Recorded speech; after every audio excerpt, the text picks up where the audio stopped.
연애할 때 나만 이렇게 예민한 걸까? 하는 생각 해본 적 있으신가요? 그리고 하루 끝에 남는 건 또 나만 괜히 서운했네 라는 자책. 이건 단순히 성격 문제가 아니라 관계가 깊어지면서 자연스럽게 생기는 입니다. 최근 환승연애포가 화제가 되면서 이슈가 되고 있는 장기연애 커플이 있죠. 바로 민경 유식님. 학창시절부터 20대 중반까지 거의 8년을 만난 장기연애 커플이죠. 그런 그들이 살면서 처음으로 제대로 된 이별을 맞이하고 있는데요. 초반에는 민경님이 굉장히 안정된 모습을 보였는데 점점 자신에게 마음이 멀어져가는 유식을 보며 민경은 점점 흔들리고 불안해하는 모습을 보였습니다. 먼저 서운함이라는 감정이 자주 생겼는데요. 신경도 안 쓰잖아. 나도 모르겠어, 내 감정을. 사람이 서운해지는 건 사실 굉장히 자연스러운 감정이에요. 하지만 자주, 반복적으로, 쉽게 서운해지는 건 조금 다른 문제입니다. 특히 연애에서 서운함이 자주 올라오는 사람들의 공통점이 있는데요. 상대의 말과 행동을 과도하게 해석하고 상대의 감정 변화에 예민하게 반응하고 관계가 깊어질수록 불안이 미세하게 올라옵니다.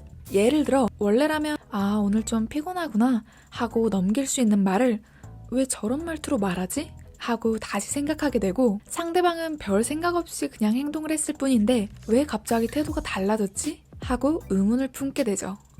하지만 여기서 중요한 건 상대가 특별히 다르게 행동해서가 아닐 수 있다는 거예요. 내 감정의 중심이 나에서 상대로 이동해서일 수 있다는 겁니다. 관계가 어느 정도 깊어지면 사람은 보통 두 가지 중 하나로 가요. 감정의 중심을 잘 잡으며 나를 더 단단하게 지키는 사람, 또는 상대에게 감정의 중심이 조금씩 넘어가는 사람. 후자의 경우 서운함이 반복적으로 생길 확률이 훨씬 높아집니다. 감정의 중심이 나에서 상대로 이동하면 내 하루의 기분이 상대의 행동 하나하나에 과도하게 영향을 받기 때문인데요.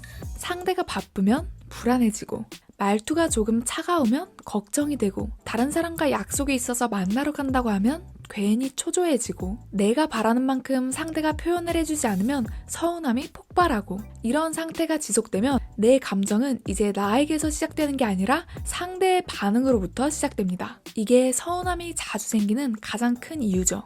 시간이 지나면서 서운함이 점점 잦아진다는 건 사실 내 마음속에 불안 감지기가 작동했다는 신호예요. 실제로 불안은 상대에게 문제가 있어서가 아니라 내가 관계에 과몰입하기 시작하면서 생기게 되는 경우가 많습니다. 예를 들어 오늘따라 나한테 말을 많이 안 하네? 혹시 나한테 감정이 식은 건가? 오늘따라 왜 이렇게 무표정이지? 나한테 혹시 기분 나쁜 일이 있었나? 다른 일정이 있네? 혹시 다른 이성이라도 만나나? 이런 식의 생각은 사실 여부와 관계없이 내 마음속의 해석이 만들어낸 반응이에요. 심리학에서는 이런 걸 과잉 해석이라고 부릅니다. 즉, 일어나지도 않은 일을 먼저 상상하고 그 상상을 진짜처럼 느끼게 되는 거죠. 문제는 여기서 끝나지 않습니다. 너를 다 만들었는데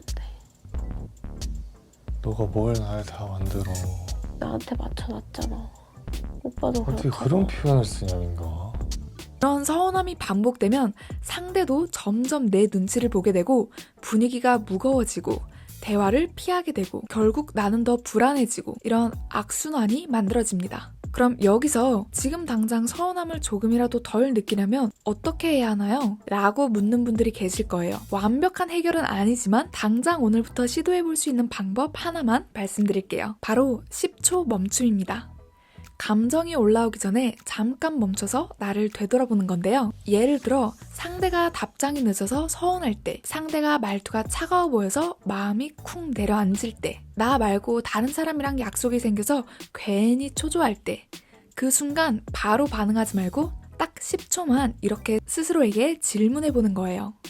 지금 내가 느끼는 이 감정 정말 이 사람이 만든 걸까? 아니면 내 마음의 불안이 앞서간 걸까? 이 질문을 던지는 순간 감정은 실제 상황과 내가 해석한 상황이 분리되면서 훨씬 명확하게 보입니다. 지금 말씀드리는 10초 멈춤은 서운함의 크기를 줄여주는 아주 초반 단계의 해결법이에요. 하지만 많은 분들이 이 이후에 어려움을 겪습니다. 잠깐 좋아지는 것 같다가도 비슷한 상황이 반복되면 다시 원래 자리로 돌아가기 쉽거든요. 그래서 왜 나는 연애만 하면 더 불안해질까? 왜 나는 감정이 쉽게 무너질까? 왜 상대의 반응에 이렇게까지 흔들릴까? 이 질문의 답을 단순히 이런 스킬만으로는 해결할 수 없어요. 겉으로는 그냥 서운함처럼 보이지만 그 이면에는 사실 불안형 애착 패턴이 자리 잡고 있기 때문입니다. 즉, 내 애착 패턴이 어떻게 관계에서 작동하는지 그걸 이해해야 비로소 감정이 흔들리지 않는 연애로 넘어갈 수 있는 거죠. 이전에 실제 구독자 사연을 바탕으로 불안형 연애에 대한 콘텐츠를 올렸었는데 이 부분에 대해서 더 깊게 알고 싶으신 분은 고정 댓글에 영상 링크 클릭해주세요. 그럼 우리 모두 현명하게 연애합시다. 뽀밍뿌였습니다.